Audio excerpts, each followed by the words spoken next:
John's a very firm believer in photoreality and any chance he can do to make something look real or shoot a real model instead of a CG thing.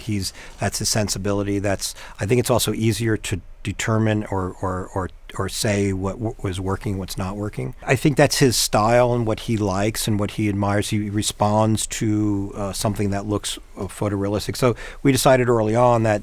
And what was made me interested in doing the film is that it was going to be an absolutely photorealistic, photoreal version of Jungle Book. It's not going to be an animated film that has heightened animation, has heightened, lush, looks to the backgrounds and all that stuff. It looks like we grabbed a camera, went out, photographed a real animal that happened to talk, and staged these scenes with a kid just like you would in a very conventional way. Bill is, again, a traditional cameraman. He's not even though he's worked on visual effects films, his entree into it has always been he would shoot the plates and then somebody else would take care of it and never really be that totally involved in the way it's lit or the conception of the shot.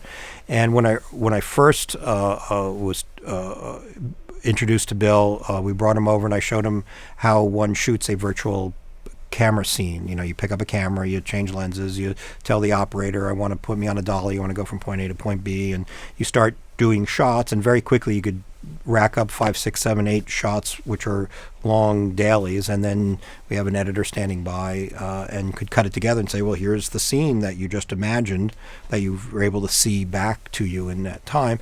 And he asked me the question, which is like, well, what do you need me for?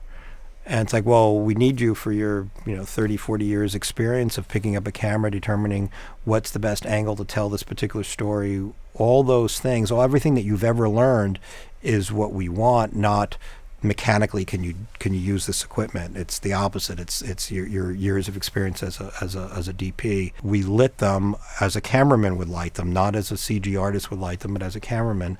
And that is not recreating real life, it's creating movie life. Where would you put a light to tell the story, as opposed to, well, the previous shot the light was over here, so it's got to be here for this. It's like, it doesn't.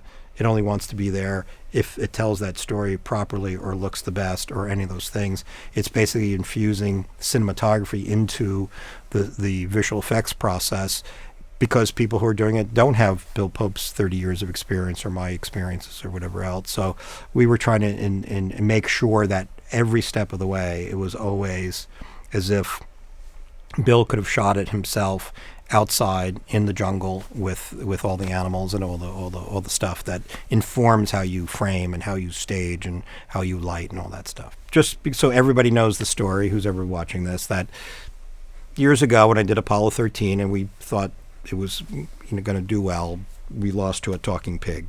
So, and it's hard to live that down, that I'm trying to recreate one of America's finest moments and they give the award to a talking pig. I mean, that's just like, that was a little hard. Even the people at the grocery store goes, I think he's the one who lost to the talking pig. I think it was. So it's hard to live it down. The dry cleaner, it's like, yeah, he's the one. Talking pig beat him. So the fact that Jon put in a talking pig and then voiced it in this is either a terrible joke on me or it's a good luck charm that, well, maybe this time you'll win because there's a talking pig in it.